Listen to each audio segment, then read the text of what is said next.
All right, folks. Guess what? It's Tuesday, 6 o'clock. Dusty here. I'm here. We're on time. Let's make it happen, folks. Yeah. It's been a minute, folks. Things been happening. Life been lifing. And we're about to get back into the groove. From the West Coast to the East Coast and everything between, folks. From Eve After Dark to concerts in the park. You're live with your boy Alonzo, the Godfather, West Coast Hip Hop. And my main man, the Robin to my Batman. I want to be Kato, not the Green Hornet. Anyway, folks, let's do this, y'all. Dusty and Lonzo rides again, baby. Yeah. You know, what's good, Lonzo? How you doing, brother? I'm good. It's doggone shame that the sidekick was more popular than the main character. Oh. Man, nobody wanted to be the Green Hornet when Kato was whooping everybody's ass. Bruce Lee had stole the show. Man, damn. That's hilarious, man. There's actually a funny story behind Kato and Bruce Lee, the guy who played Kato and Bruce Lee. Okay. You know the whole story behind that about Bruce Lee, and him getting into an altercation. Bruce Lee tried all that movie shit on him, and Kato was like, "Nah, homie." And he put Bruce Lee out a few times. It's one of those legendary Hollywood stories, man. Wait. The white dude who I can't think of his name. Exactly. I forgot his name off the top of my head. I couldn't tell you his name. Okay. What Bruce Lee's ass by many accounts. What? Yeah, there's a movie called Once Upon a Time in Hollywood with I saw that. Yeah. Leonardo, with Brad Pitt and somebody else. Yeah, Leonardo DiCaprio. Right, okay. Yeah, they have a famous scene in there, man. Rewatch it when you get a chance. I surely will. I'll probably watch it tonight since I don't have it on my schedule. What else? There it is. Man, a lot to talk about. Before you guys get comfortable, hit that like button. And if this is your first time joining the channel and you like some West Coast hip hop, some real good talk, some conversation, hit that subscribe button. But let's start with this, Lonzo. I wanted to start it off with a quote that I came across, and then we're going to break it down a little bit and turn it into a topic. But there was a quote that I came across on Instagram that said, quote, "When rap music was positive, they tried to ban it. Now that it's toxic, they support and push it." So before we even break that down a little bit further, what are your initial thoughts when you hear that? Ain't nothing more true been said in a long time. I wish I had said that because they was trying to kill it. Nobody thought it was gonna live, man. Nobody thought it was gonna survive. Oh man, this ain't gonna last. It's gonna be like disco. They told me that every time I walked to my office. This rap stuff, man, it's gonna be like disco. 2 years it'll be done. Okay, and here we are today, 50 years plus, and it's still kicking stronger than ever. But it got more corporate support than ever before. And that's the trip part. Mm-hmm. Yeah. I remember when Hammer, I talked about this at somebody's on a Clubhouse. I remember when Hammer was the man.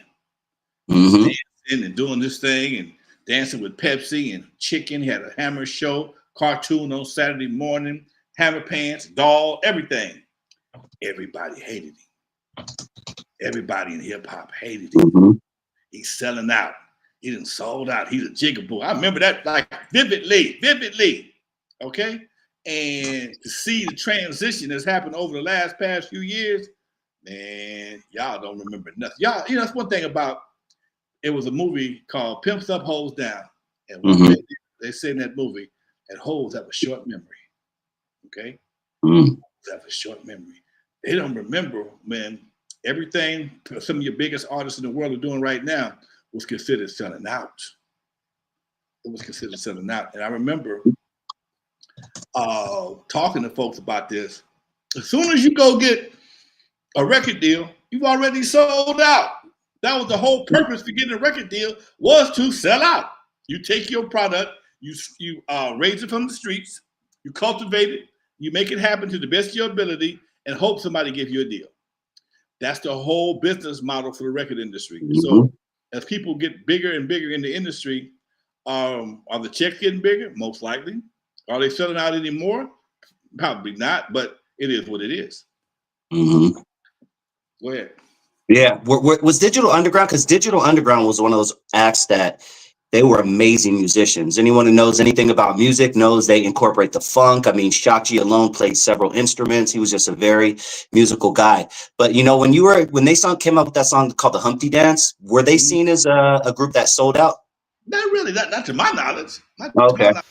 because the Humpty Dance, Hump was a character, Mhm. like Sir Nose devoid of funk for hip hop. He was that kind of dude. You familiar with Parliament Funkadelic and the character Sir Nose devoid of funk? Yeah. He was a George Clinton alter ego, and that was Humpty. That's what it was. It took a while for people to realize it was the same dude. Yeah. Took me a minute. It took a minute to realize that was the same dude. You know, when he did that movie with was it John? Not John Belushi. The guy from Saturday Night Live. Right. They did a movie together, and Nothing but trouble. Nothing but trouble. 1 minute he was Humpty, next minute he was himself again, and then it go back and forth, and it just was it worked for him. And hip hop was so new, it hadn't got it had gotten hateful when it came to Hammer, but when it came to Humpty, nah, because that shit was funky as fuck. That shit was yeah. You knew A-Train at the time. Was he managing Hump and them back then? Yeah. He was. Did he give you any insight, or did you have to find out yourself, kind of like pro wrestling type? Oh, that's the same dude. Oh no, it was no secret. It just people are slow. It was no secret. People are just slow. I was slow. Okay, it took me a minute. Hey, dude, look an awful lot like the same cat. But hey, man, he did a good job at playing it off.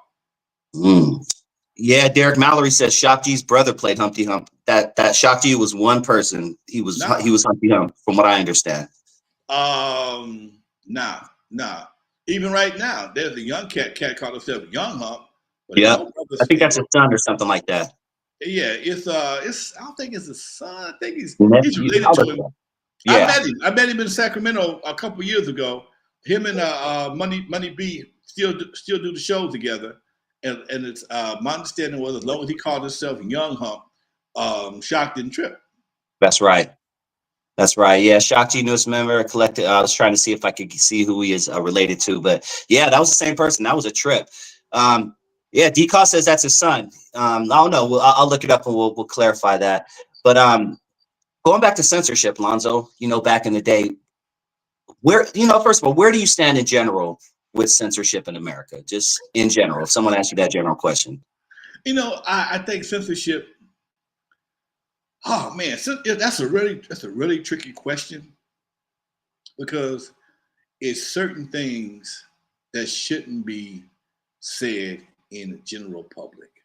Okay, is that censorship? Maybe so, but I think it's a place and time for everything.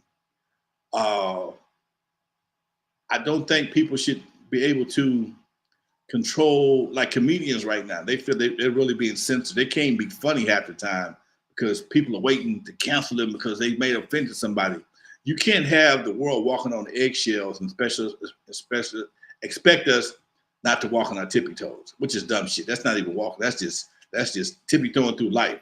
But I do think that people need to be conscious of the audience in which they're speaking to.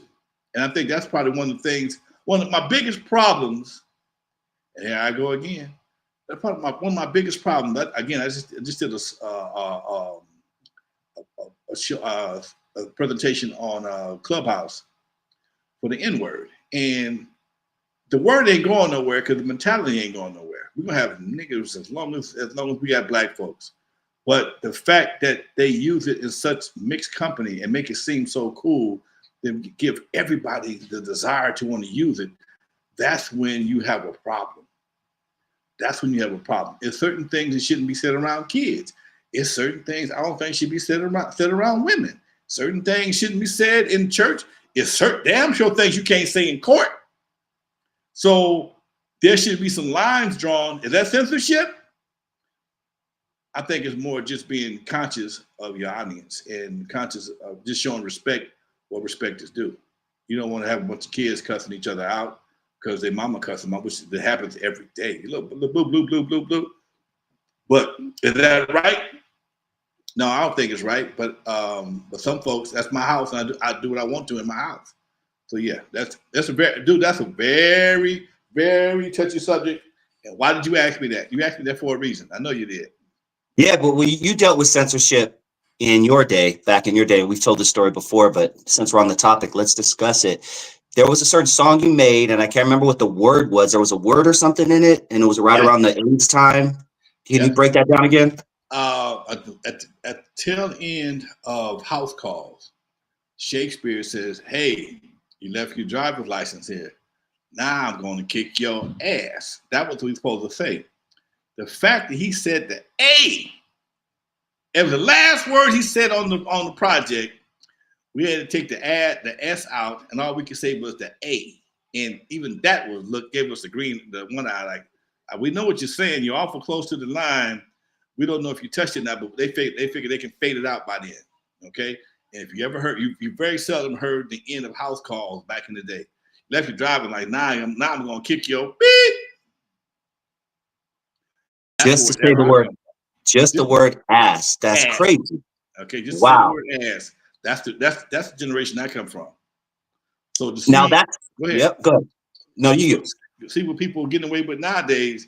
They're like, damn, man, come on, dude. Y'all doing too much. Now, I don't know if I remember that particular story. That's not even the one I was talking about, because I think that's one of the first times I heard that personally about the ass. But I was talking about another song, and it was something sexual. I'm trying not to say that word. Oh, but Doggy Style. It wasn't even my song. Oh, okay. Break it down. It was a group out of Carson. They had a song called Doggy Style. We can do right. Doggy Style. And it was a hot song. The cats that sang it, it was like they just made it work. They really wasn't no strong singers, but the groove was there. The title, it was different enough. And the record had jumped off in the clubs already. And one of the guys' dads hired me to go and promote the record. And I took it to the Golden Tail up in Hollywood, down on El Segundo on a Friday night. Just so happened, I think Cliff Whiston or somebody was there, and they went to add it on Tuesday on the radio on Tuesday. And I think Monday, that's when Magic Johnson announced he had HIV. They pulled that son of a bitch on Wednesday. Just like that. They said they would no longer play anything had any sexual connotation to it. Damn, that's crazy. You know why it's crazy? Because a short period of time, this goes to show you, because if that was around the Magic thing, that was around 91, if I'm not mistaken. It's crazy because H-Town, the group out of Houston, they released a song called Doggy Style just 2 or 3 years later, and nothing. Yeah, nothing. And they were getting raunchy in that song. It was on the Above the Rim soundtrack. Anybody could back me up in the comments on that one. The world flipped so fast, man. You went from being Catholic school to being, I don't know, a military base, dude. I mean, it was 1 minute we was doing house party, next minute it was Boys in the Hood, dude. The world just flipped, okay? And I see it still flipping today by the way people conduct themselves driving. If you drove them through the hood lately, man, dude, people don't all the time. Forget a red light. Red light don't mean shit. Stop sign don't mean shit. Wrong side of the street don't mean shit. Yesterday, I'm going down the freeway and a fool passed me he was in the emergency lane and swooped past me like he was in the regular lane. I'm like, damn. Just the level of disrespect that people are exhibiting these days is just ridiculous, dude. It's just ridiculous. It's really a shame, dude. I mean, you look at the other day, my buddy was calling me these cats on motorcycles. They just clowning the police. They run through the hood on motorcycles, popping. I was watching that. I was like, what? And they were stopping at gas stations, passing each other's credit card around. What the? They got time to make pit stops. Man, ain't no way in the world that happened if you was being chased by a Firestone back in the day. That should have lasted about 30 seconds. You got chased by a Firestone PD. If the rule was, if you made me run or chase you, I'm gonna beat your ass.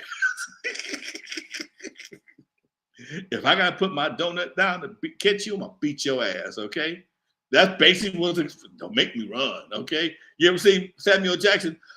You made me run. Pop. Okay, same thing. So you got fools all over TV, all over town, stopping to get gas. Helicopters, news helicopters, police helicopters, and this went on for a while. I didn't see it. My partner was giving me a blow by blow. I was taking care of some business. And I heard a similar situation happened in front of the Compton Sheriff Station. Some fool Compton, in front of Compton Sheriff Station is a real small street. Mm-hmm. It's barely two. It's one lane going east. I mean, one lane going north, one lane going south. And this somebody in the truck, man, decided he was going to do burnouts in front of the police station. Right next to the police station is the gate where the cops come in and out of. They said he did this for hours, and you know they got to change shifts. You know somebody came down the street and they ignored him the entire time until he messed around and hit somebody's car or hit somebody's house or something, and they wouldn't got him.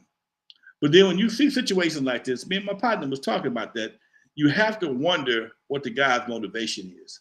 Is this guy trying to call a cop out so he can shoot him and do something to him? Because that don't make no sense. Is he that desperate to go viral? He's going to act a fool in front of the police station, and if they confront him, what is he prepared to do? Okay, because it don't make any sense. You throw rocks at the penitentiary. You outside throwing rocks at the penitentiary, and you can't wait for a guard to come arrest your ass. You don't know what the man's motivation is. If he's in his right mind, that makes no logical sense. Go ahead. Yeah, man. Yeah, that makes no sense. We're actually going to be talking about that later. It's kind of like you read my mind, but let's wrap it up on this censorship thing, and we're going to jump right into that. But D-Cause had a good question, and maybe you know about this, maybe you don't. You might be a little too young for it, but how did Chuck Berry get away with the song My Ding-a-Ling back in the day? And anyone, before you answer that, I'm going to break it down real quick. My Ding-a-Ling was an innuendo song. It was basically about a boy who receives a toy for Christmas from his grandmother. It's basically silver balls hanging on a string. And then he turned it into this innuendo thing. And talk to me about what you know about that. That's how they got away with everything back in the day. It was all right. Innuendo. You left room for interpretation. Okay. There was a song called Puff the Magic Dragon back in the 60s. Folks still trying to figure out, was he talking about smoking weed? If you ever watch Meet the Family, you know, Puff the Magic Dragon, you puff the magic dragon. And one is like, man, it's about a dragon, a mystical dragon. Not about smoking weed. Mary Jane by Rick James. It took us forever to figure out he was talking about marijuana. Same thing with D'Angelo, Brown Sugar. I mean, Brown Sugar. Brown sugar, babe. Yeah, okay. Get high on your love. It's hard to behave or something like that. Dude, people back then had skills, and they knew how to say something without being so blunt. Okay. One lady, we gonna wang dang doodle all night long. Okay, you gonna break my back. I mean, she was talking all kind of shit. Okay, we gonna wang dang doodle all night long. You ain't got to know.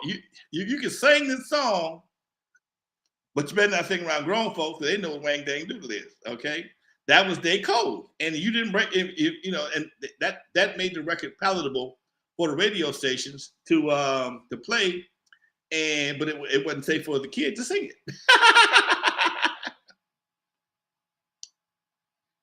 And go ahead. Little Richard, the original version was Tutti Frutti Good Booty. Okay, I didn't know that. So is that a song about being rainbow? No, it wasn't so much rainbow. The original song, if you ever see the Little Richard story, that's what he says. Okay.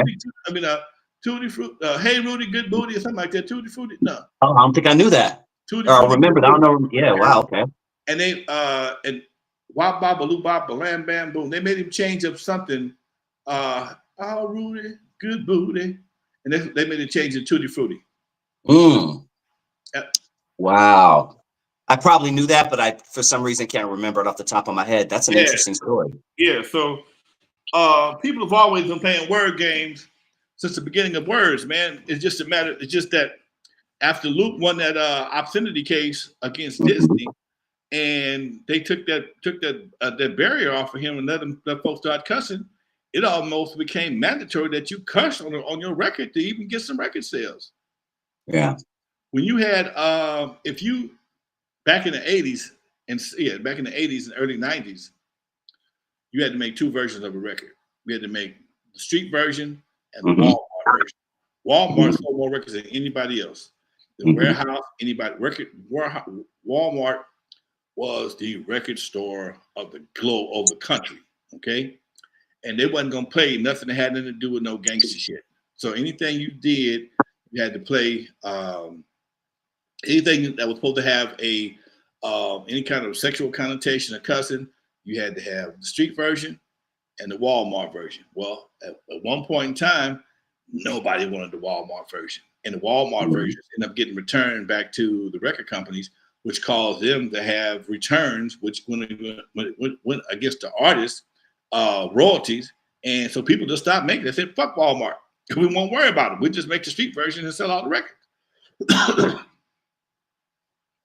Yep. Game changed completely. What do you generally, or how did you generally feel back in the early 90s? And I remember this as being 13, 14, 15, around that time, turning on the news and generally seeing people in bulldozers running over CDs of gangster rap and songs that said the B word and stuff like that. What take yourself back to that time. What was going through your head? You know what? I didn't want that smoke, man. I never had that problem with any of my stuff. And everybody who was doing the C. Dolores Tucker was like, she was a main person leading that brigade. Her, Tipper Gore, the vice president's wife, they were on that tip. And even the vice president had mentioned a couple of things about different groups or whatever. And I never wanted that smoke. And I just said, damn. But here's the crazy part.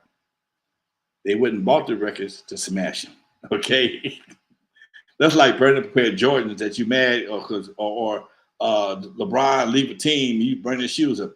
You already paid for them. Ain't like you stole them out the warehouse and they like Nike loses a lot. LeBron misses some money. You already paid for them, so you really ain't done nothing but burn a pair of your own shoes.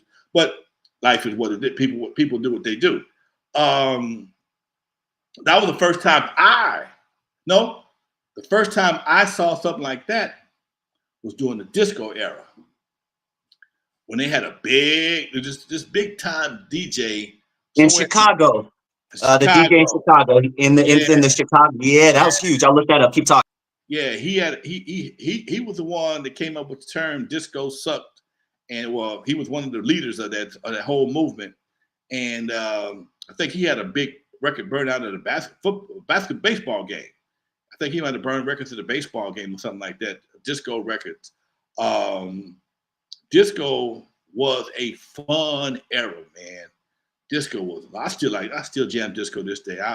One day I'm thinking about this more and more. I'm gonna do a podcast just on the various types of music I experienced in my life, from early soul music to disco and the funk, whatever. Because people get in my car sometimes, they're looking like, "Are you that old?" Yeah, I am that old. Well, I'm playing Three Dog Night. I'm playing Elton John. I'm playing Joe Tex and one of my Clarence Carter. I mean, I grew up on that type of stuff, and some of that stuff was funky. Man, ain't nobody funkier at one time than was it Joe Tex? I get Joe Tex and another dude always mixed up. Damn it.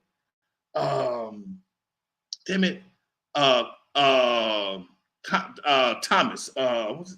Damn it. His daughter was called Thomas, but Rufus Thomas. These are the old dudes. Got the George Jefferson haircut. Got the ball in the middle, and they got on high pants, throwing down, having a ball. Whole Coliseum doing the high pants. So when you grew up on certain things, man, that becomes a part of your personal culture. But also, like I said before, many times before, my dad was from Mississippi. He liked country and western. So if I'm in this truck with him, I'm listening to Ray Charles. I'm listening to Charlie Pride. I'm listening to Willie Nelson. My mom she was from Louisiana. She liked jazz. So I'm listening to Cannonball Adderley. My sister, she loved soul, James Brown, Dramatics, and shit. And all the other folk, Rufus Thomas, Do the Funky Chicken. I mean, all kind of sliding the Family Stone. So when you have a vast experience with music, you appreciate it a little bit different than somebody who lives in a pigeonhole. All they listen to is one type of music, and you have a limited perspective on life and even your own emotions, because music is very emotional. All you know is anger, man. You playing certain shit that constantly got you fired up and pissed off. You don't know a whole lot. You don't get a chance to release any of those damn emotions because you're so tense all the time. You looking over your shoulder you looking like a deer in the headlights. Anyway, go for it. Yeah. You know how many times someone's got into my car and they look at me and be like, man, turn that bullshit off. I like everything, man, not just hip hop. If I just listen to hip hop, my mind will go crazy and it would affect me. I need to venture out to jazz, to rock, to other things, man. Yep. So, I mean, I love 3 Dog Night, man. 3 Dog Night and Journey. I love all that shit. I mean, I sold records in the record store in the 70s, man. So I'm hip to Elton John. I'm Cheap Trick. All that when Come On, Feel the Noise. All them big bands. I'm hip to all that shit. So I have a very vast musical taste. Go ahead. Yeah. To wrap up the censorship topic, D-Cause has another good point. He says, and I felt this because I was a teenager at that time. Honestly, as a teenage consumer, when they put that type of stuff on the news, it made me want to go out and buy the record even faster. That was me, man. Why am I not supposed to listen to 2 Live Crew? Now I want to listen to 2 Live Crew. It had an adverse effect on teenagers. They I guess at some point in time, they realized anything your parents told you not to do, that's what you wanted to do. Thank you. You know, that's just a rebellion, and that's just a rebellion in most youngsters, man. What am I not supposed to do? Oh, don't touch that stove, it's hot. First thing you grab that fuck. Don't go out in the streets. It's crazy out there. First thing you want to do is jump off the porch and get in the streets. Yep. That's facts, man. Hey, another question on censorship. How big and what do you remember the news surrounding this? Because this one I was a little too young to really understand at the time. But when the parental advisory sticker was added to records, we kind of touched on it just a little bit. But the first record to have the parental advisory sticker was the 2 Live Crew's album Banned in the USA, which honestly is not one of their most raunchiest albums. Their raunchiest stuff was previous to that, but I guess they made them put that on there because of their previous work. But what do you remember? Take yourself back to that time. And you're like, damn, they're putting stickers on albums. Did you think it was a good thing, a bad thing? What do you remember about that? I thought it was a way to distinguish one thing from another. I didn't realize, like most people at that time, that was going to be the badge of sales. You know, that became almost guaranteed sales. When you saw that sticker, oh shit, I ain't supposed to have it. Give me 2, okay? And that was the vibe, man. I mean, think about people, man. People are very predictable. Certain people are very predictable. I've seen different surveys about clothes and shoes, right? They took some Payless shoes and put an expensive ass sticker on it, and everybody had to have it because it was expensive. Everybody had to have it. There was some Payless shoes. They put a little sticker on it with a name on it, raised the price about 4 times more than what Payless wanted, and the women had to have it. When they found out it was Payless, they didn't want it no more. I met a lady one time. I was working for Kenny Shoes in Compton, and she came in with her sons and bought them some clothes and bought her some stuff.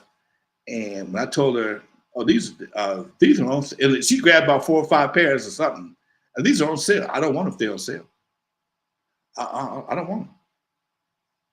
And some people are just like that. If it ain't expensive, they don't want it. I know people in my family who, if I got one group of my family that brag about how much they paid for something. I got another group that brag about how little they paid for something. It all depends on the mentality of the people, man. Dude, it's funny that you said that, Lonzo. I wanted to buy a pair of Pro Wings recently. Hear me out, everybody.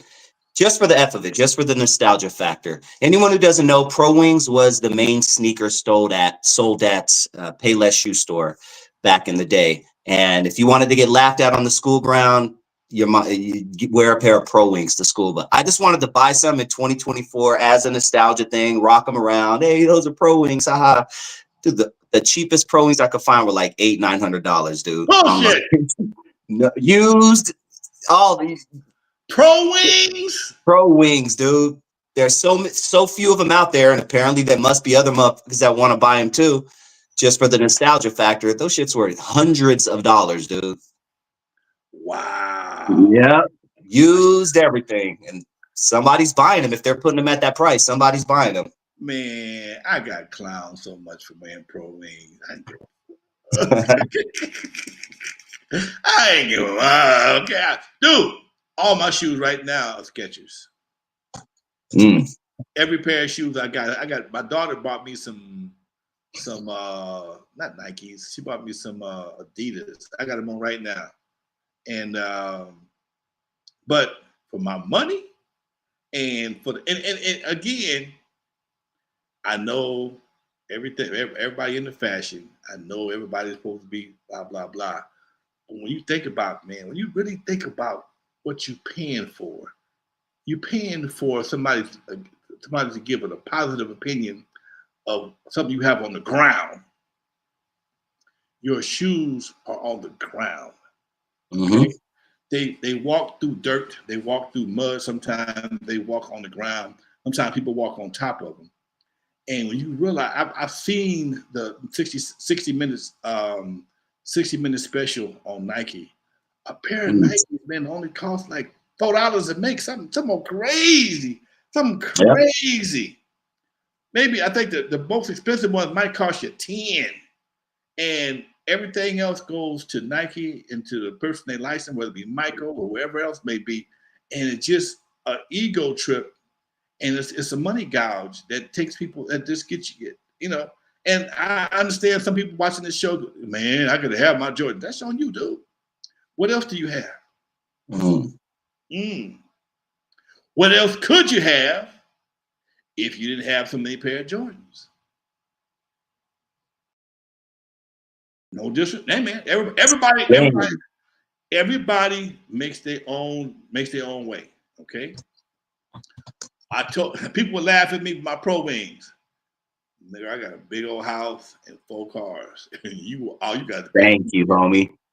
I rock the same pants damn near every single day, but you know what? I got a nice house and I roll in the Lexus. So what it is. I do. I'm rocking Beamers and Vans, and I do. I ain't got no names on my shoes. I got names on my deeds. Okay, I got names on my pink slips. It's a little bit different, bro. Mic drop. We are not the same. Look different.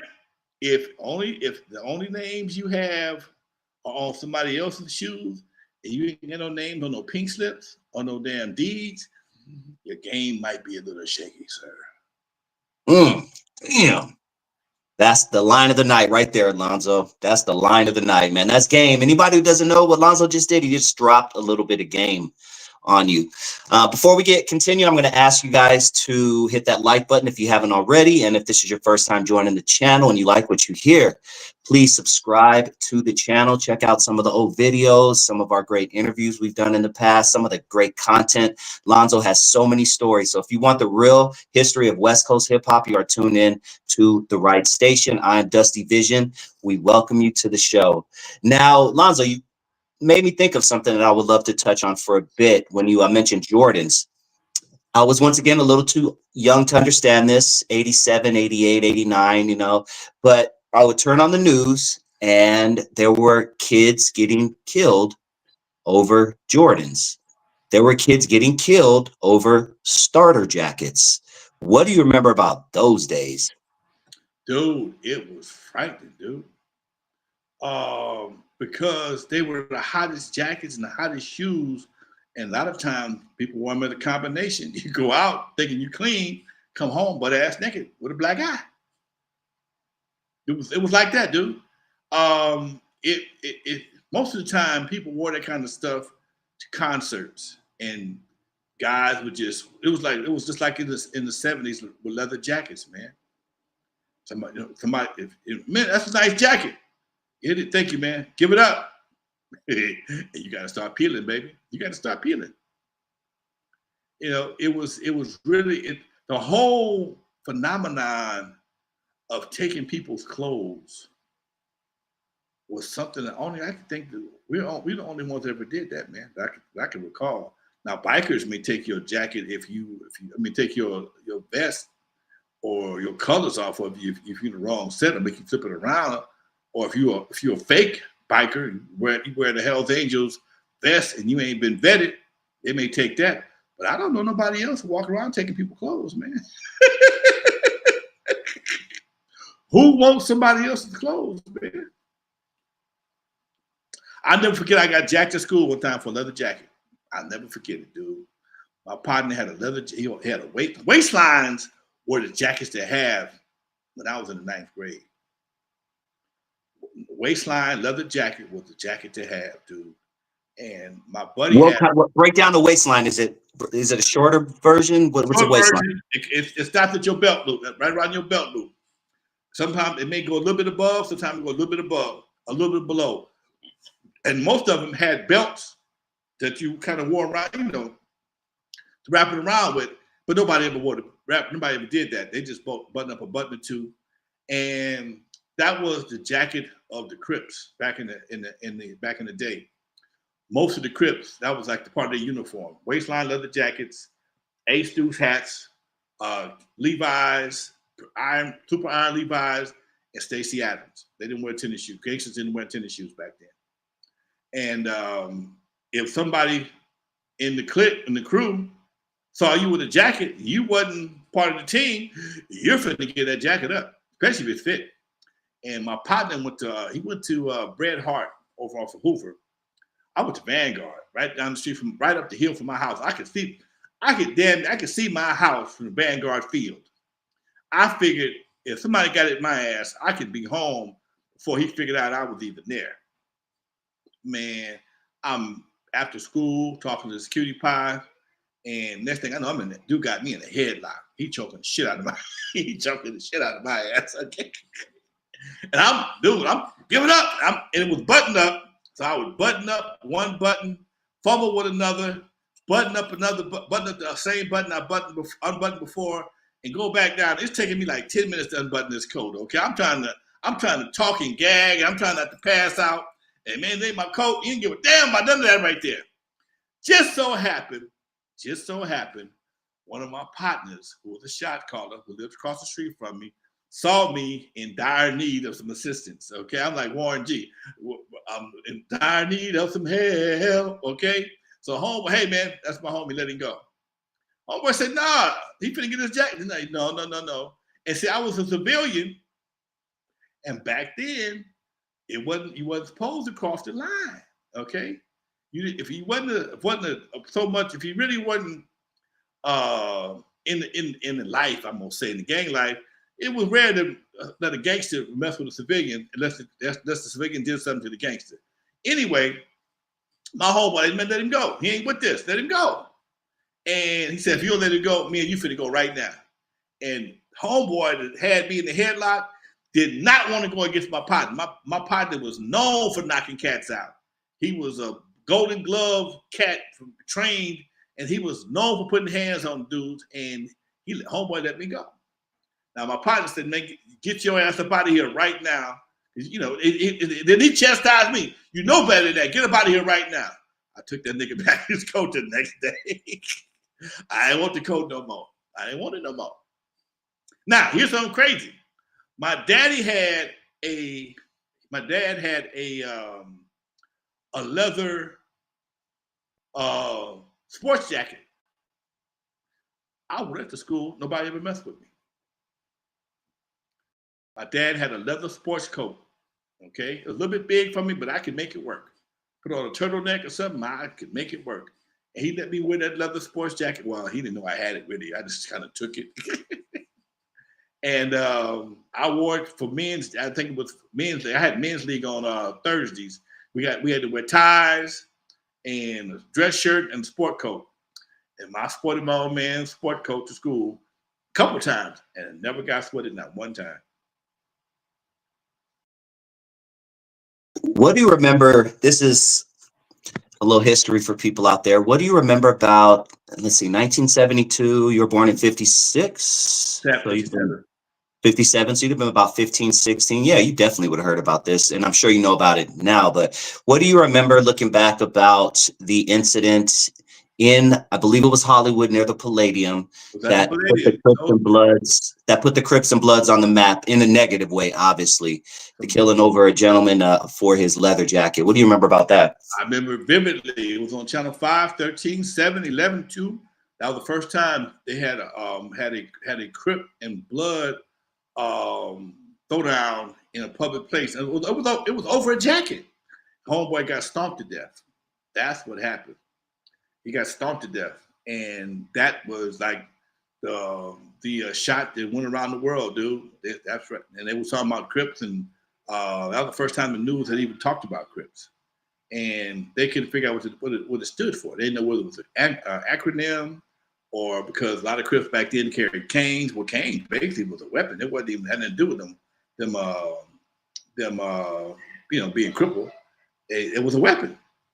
You get bopped upside your head with a cane faster than anything else. And that's why they started letting us carry canes to school.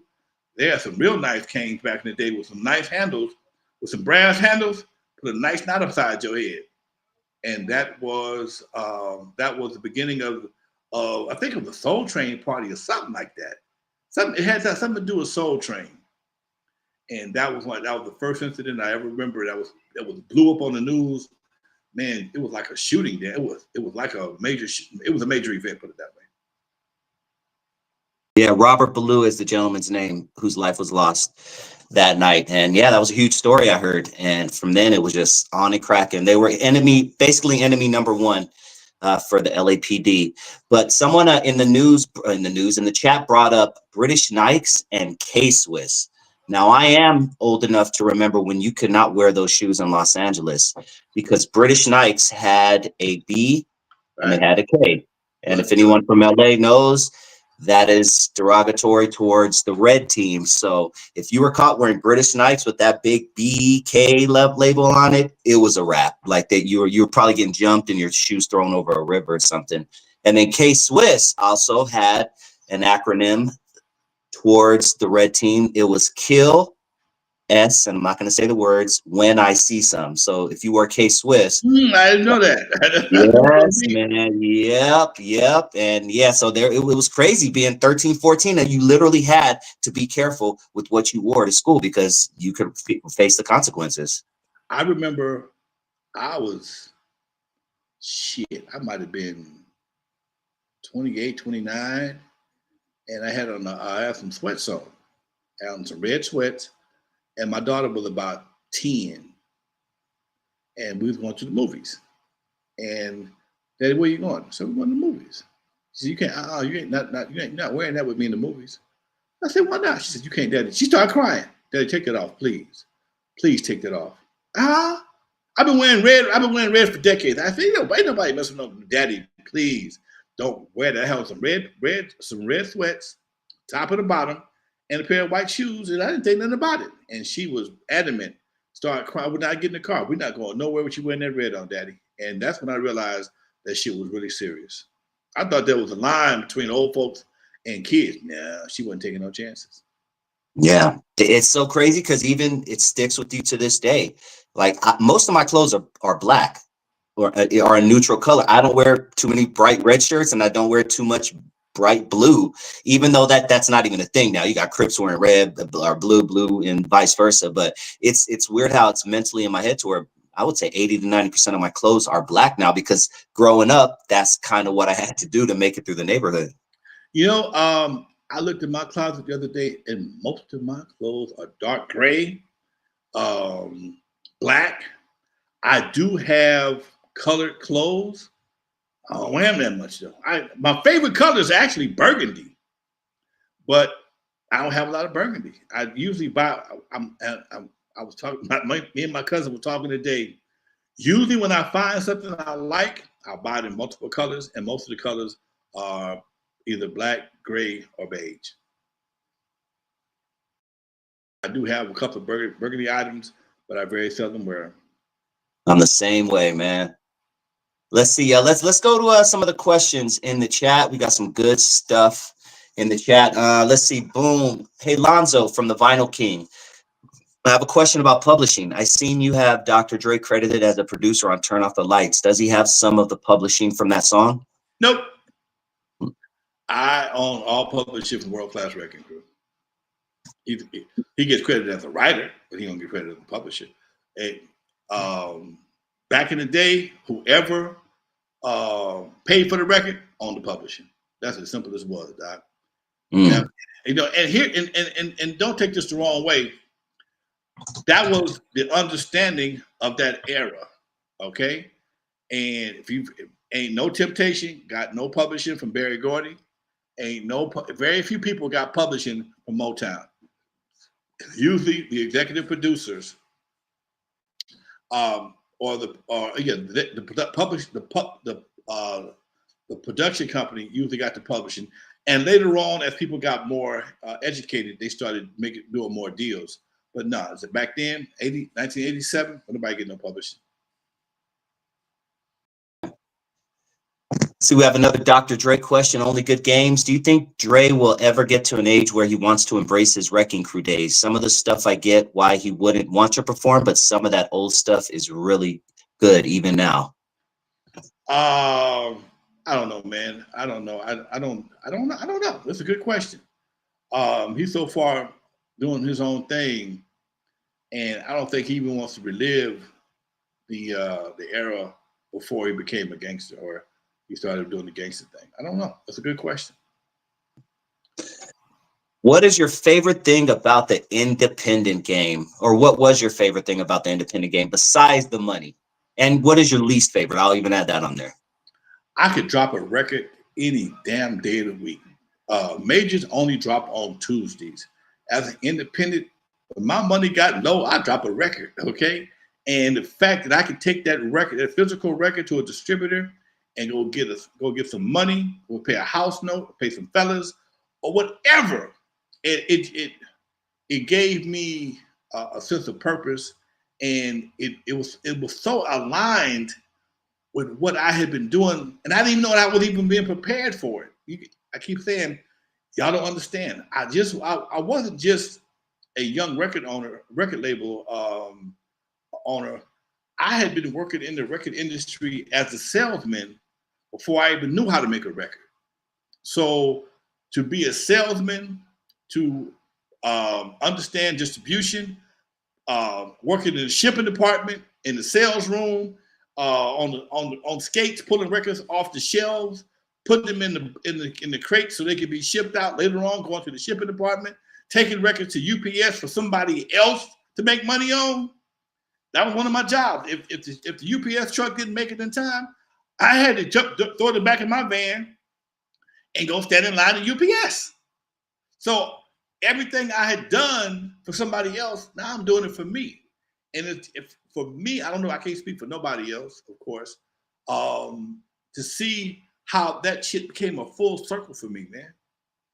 It was full circle. And then later, in 1988, is when Rudy, myself, Rudy with the LA Dream Team, Egyptian Lover, and Unknown, we formed our own distribution company called West Coast Record Distributors.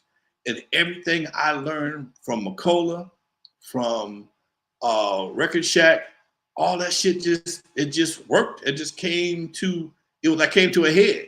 And that's why everybody came to me to get their records in the swap meet. Whether it was Easy, working with Steve Yano, everybody.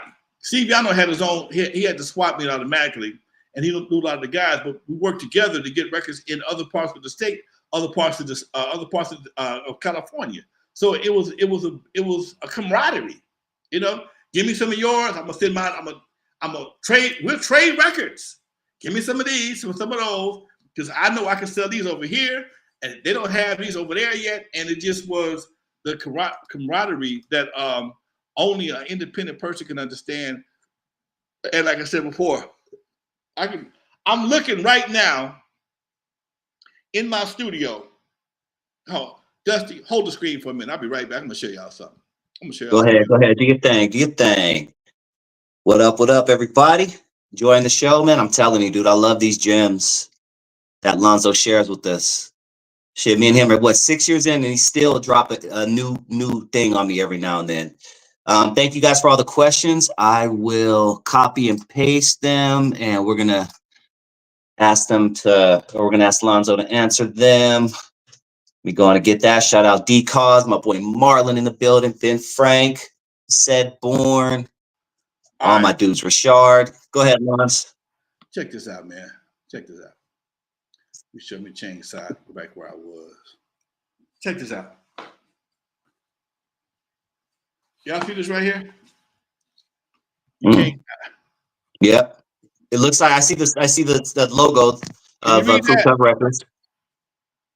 That is these are the masters to house calls. These are the masters to house calls. Okay? These are the actual tapes of house calls. Okay? This right here is a song.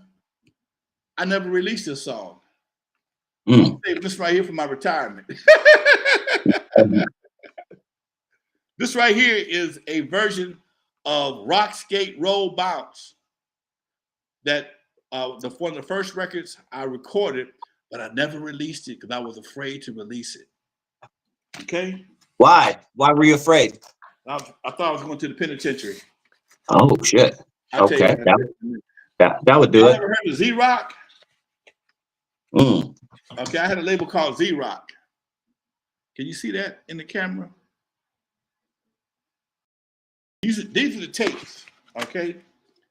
These are the hidden gems of West Coast hip hop, all right? That's just a few of them. I got a whole rack of them over here. I got the 2-inch masters. When there's no artist, I don't give who it is, there is no artist that's going to show you what I just showed you. There's no artist. There's no artist that's going to show you what I just showed you. They don't have them.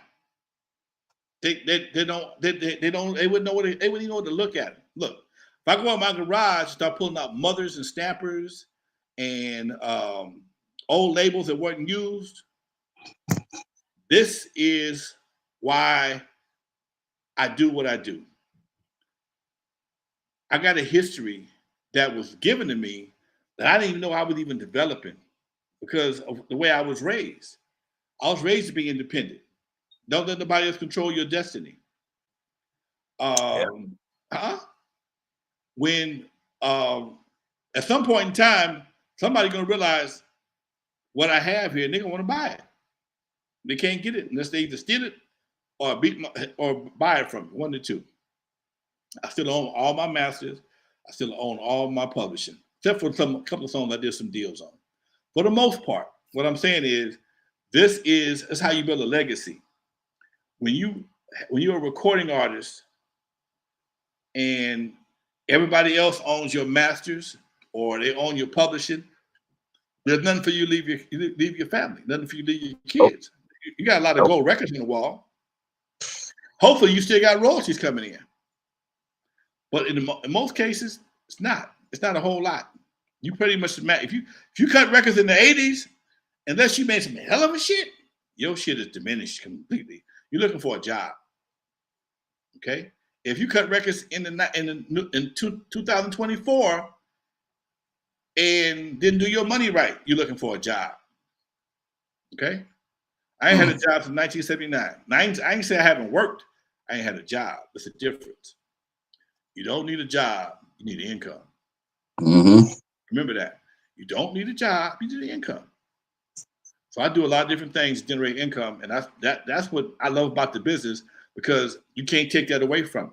You can't take away the motivation to make something. When I get through with this show, I'm going back in my studio and finish editing a video, editing a video for one of the companies that I work with, and that video is going to make me some money today. So I'm just saying, it's not so much just the music or the money. It's the mindset of completion. Once you finish something, you can look back and say, "Damn, I did that." That's a different mindset, folks. And you know, you know, if whether some people get a kick out of cleaning their room up or just painting cars, or some people, you know, like recordings. People get a sense of satisfaction from various things. Two things I get my sense of satisfaction from is working out in the morning and finishing a project. Man, same here. Good looking out, Marlon. Thank you, my brother. He says, yo, on Gus, I pray that you and your families be safe with all those fires going on. I think we're pretty much, we're good. I highly doubt if anything's going to happen to us, but good looking out, Marlon. Much love, Marlon. Appreciate you, Doc. Yeah, we ain't said we fireproof, but we fire safe right now. Till somebody get pissed off. Now, somebody get pissed off, shit might be different. But right now, anybody mad. So yeah, Doc, those are some. This is some of the things that reason why I'm wired a little different than most cats. I still got these 40-year-old tapes. 40-year-old, they valuable. They valuable. I just got to find somebody that want value them more than me. That's all. Yeah, it'll happen. It'll happen. All right. So you talked about your favorite thing about the independent game. What was your least favorite thing about the independent game? Go on the goddamn UPS. Oh, okay. That doesn't sound fun at all. Go on the goddamn UPS. UPS, back in the day, if you had an account, they would come to your door, pick your stuff up, and you know, you give them a check, whatever, they're gonna drop it off. But if you didn't, and you trying to drop a new record off, you had to buy these little small ass cardboard record boxes, and then label each one of them by hand, because there ain't no computer doing nothing back in the 80s. And then you got to load them up, and then you got to go to UPS. You got to do each one of them one by one. And if you got 25 or 30 stations you got to send records to, you're talking about an all day, maybe 2-day adventure, just to prep them. Damn. Just to prep them. Okay? And ain't nobody that had a jacket did none of that shit but me. I had me a buddy of mine. I called him my wino buddy. He helped me do that shit. And nobody else did help do that shit. Damn. Yeah, that doesn't sound fun at all. We'll probably wrap it up with this one. O'Shea Green says, Lonzo, Stacey Adams or wingtips? Stacey, baby, always. Break it down. Stacey's, man, wingtips are nice. Don't get me wrong. But Stacey's got that toe. They got that toe. When you put the right shine on that toe, man, you can see yourself a mile away, dude. And wingtips never shine like that for me. They may shine, but Stacey's got that leather on the toe. When you buff that shit, no matter what color it was, except for white, that shit shine like a son of a gun, man. So that toe would just peep out under your bell bottoms. Oh man, come on, dude. Out of your bell bottoms, nice. Come on, man. Even in your jeans. If you had on high tops, the high tops, we wore cuffs in our pants back then. We wore maybe about a 1-inch cuff, and that toe pop out under that cuff. Man, come on, dude. Getting the ladies with that toe, huh? Just wiggle that toe a little bit. You stood back. You know, that's why you lean back. Okay, the toe can stick out. Okay, and your homeboys. Back then, we would admire a good shoe shine, man. This shit's glowing, okay? You got the glass on it, yeah, man. I would walk all night buffing, and that's what made our thing different, dude. And nobody can diss anybody else's thing. Our thing was just different. And I still, me and my partner was talking about that today. He asked me, "Where you going, man?" He said, "I'm here." We would have had a little meet to go to. He got on a nice dress shirt. He got on a nice pair of slacks. He got on some hard sole shoes. You know, everybody don't wear tennis shoes every day, and we didn't do that in our world. And in fact, I got so many pair of hard sole shoes. I'm making myself wear them. I'm making myself wear them just on the strength, dude. Just on the strength. And I got tennis shoes too, but I'm making myself wear my hard soles because they just, when you walk into a room, you just get treated, especially these days, because nobody does it. I ain't never want to do what everybody was doing. Cats don't wear hard sole shoes anymore, so I'm doing something different. I might bring it back. You never know. Love it, man. That hour flew by, homeboy. It's always a pleasure chatting with you. Any last words before we wrap it up? Oh no, we're gonna wrap it up with the rap. We're gonna wrap Hit it out 'em. of here. Hit them. All right. For those who never heard of me, I'm the first one to put Dr. Dre in the surgery, stuck Ice Cube in the freezer till they got cold on the eve after dark, 50-yard line of the Super Bowl. In the movie Straight Outta Compton, they played me like a hater of rap. Don't believe that bullshit, because it was all cap. My history goes deeper than you will ever know. Just remember that NWA stands for Not Without Alonzo. Peace, y'all.